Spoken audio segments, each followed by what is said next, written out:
Hello student, I'm Mr. Leung. So in this video, we are going to talk about the assignment of photosynthesis. As usual, we have MC question and long questions. So for question 1, before I talk about this question, I would like to talk about some main points for doing revision of photosynthesis, this chapter. So in this chapter, there are so many questions about the experiment of photosynthesis. Just like this, we are going to investigate which setup will be the suitable control setup for the experiment.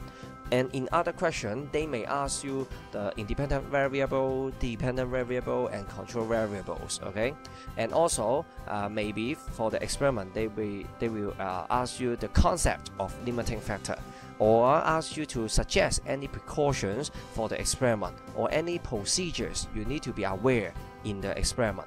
So for this chapter, okay, when you do the revision, so remember that you do not only do revision on the concept of the photochemical reaction or the Kelvin cycle, something like this. You also need to know that, have a comprehensive understanding of the experiment, because it's also very important for you to prepare the SBA.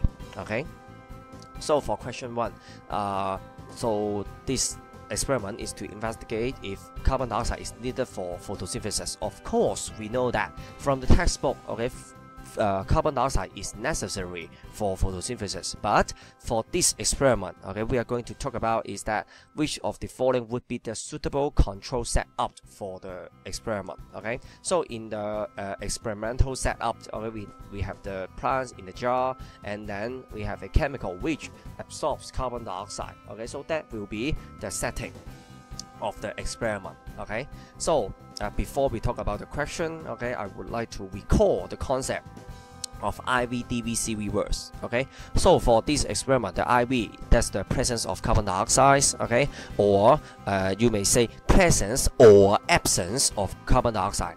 Actually, they're the same. Okay, so for DV, okay, dependent variable will be the occurrence of photosynthesis. So remember that in this experiment, okay, we only mention the occurrence of photosynthesis. Okay, we do not talk about how can we manipulate this variable. For example, we can do iodine test, okay, to test whether the plant carry out photosynthesis and produce starch, right? Okay, also for the whole setup, okay, after the experiment, we can measure the rate of the plant. Okay, it's also a method to test, okay, the occurrence of photosynthesis. And for the control variables, okay, remember that because we need to keep it as a fair test. Okay, so some variables we need to keep it constant. So for example, the size and species of the plants, the number and size of the leaves, okay, and also water supply and light intensity, something like this. Okay, so you can name much more control variable, for example the temperature, for example the humidity, something like this. But I would like to focus on the equation of the photosynthesis, so that's why I only mention water supply, I only mention light intensity, and also about the plant, okay, number, size of the leaves, and size and species of the plant, something like this. So go back to the question. We call the importance of the control setup in the experiment. Okay, so the concept is that for control setup is a way to confirm that the experimental setup is due to the factor under investigation. That means the independent variable only. Okay, so for example, the control setup in this experiment, okay, is going to confirm that the experimental setup, that means whether the photosynthesis it really takes place, okay, is due to the presence or absence of carbon dioxide only. But of course, it should be presence of carbon dioxide only. Okay, so for this part A, B, C, D, okay, according to the IV-DVC, okay, something you need to know that for the control setup, which one will be the suitable one. Okay, so for question 3, okay, actually it examines the concept of Kelvin cycle. Okay, which of the following process in Kelvin cycle requires energy input from ATP, okay, which is a chemical form, okay, chemical energy. So in this part from the cycle, okay, you can get the answer so easily. First one, fixation of carbon dioxide and formation of the 3C compound. According to this diagram, you should know that, okay, actually as we say before in the lesson, okay, 5C compound plus 1 one C compound, that means the carbon dioxide, okay, to be 6C compound, okay. But this 6C compound is so unstable, so it will split into 2 3C compounds automatically, okay. So actually that means this process, okay, it doesn't require energy input from ATP. And for the process 2 and process 3, you should know that, okay. For the reduction of the 3C compound, okay, and leading to formation of glucose, actually we need to reduce, that means add the hydrogen atom to the 3C compound. So we need to add something, so that means we need energy to add something to the 3C compound. And also for the regeneration, we also need to input some energy to combine them together to form the 5C compound again, okay. So actually you know the answer of this question easily.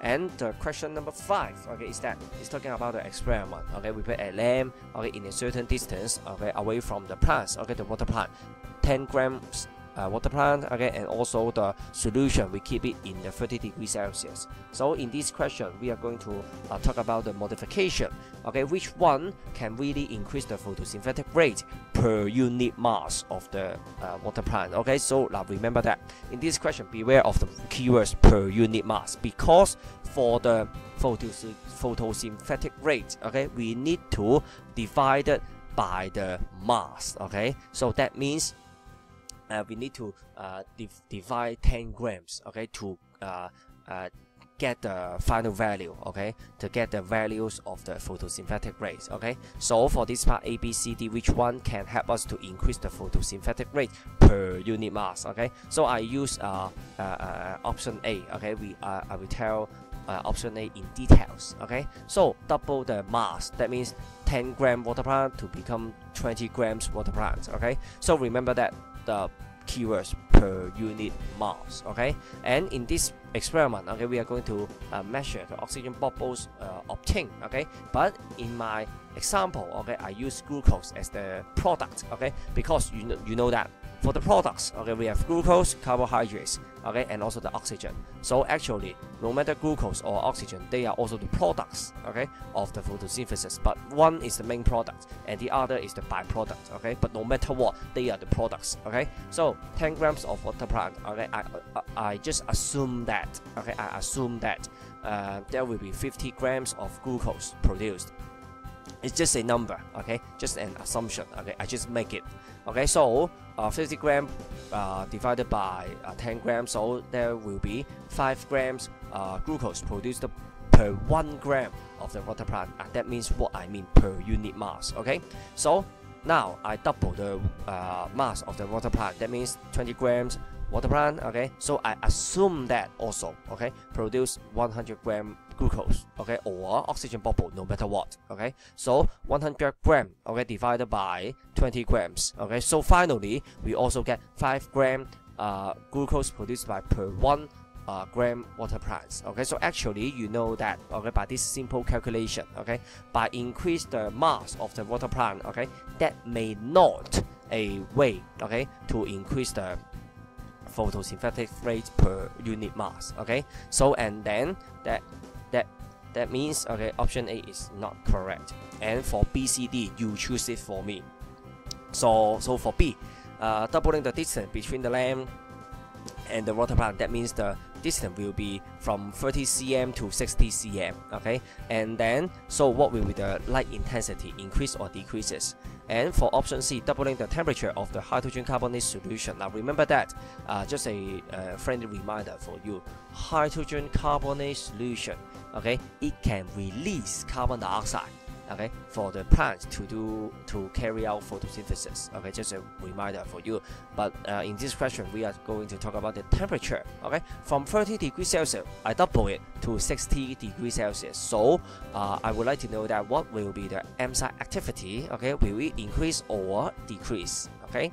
And option D, double the concentration of the hydrogen carbonate solution. As I mentioned before, this solution, it can release carbon dioxide, so double the concentration. Will the carbon dioxide concentration increase or decrease? Okay, so I think you can get the answer easily. Okay, so question 7, okay, actually that's related to the chapter 2, that means the cell structure, okay, and also maybe some classification, okay, because by observing the presence or absence of carbon of the chloroplast, okay, you can know that the cell type P, okay, it should be the plant cell.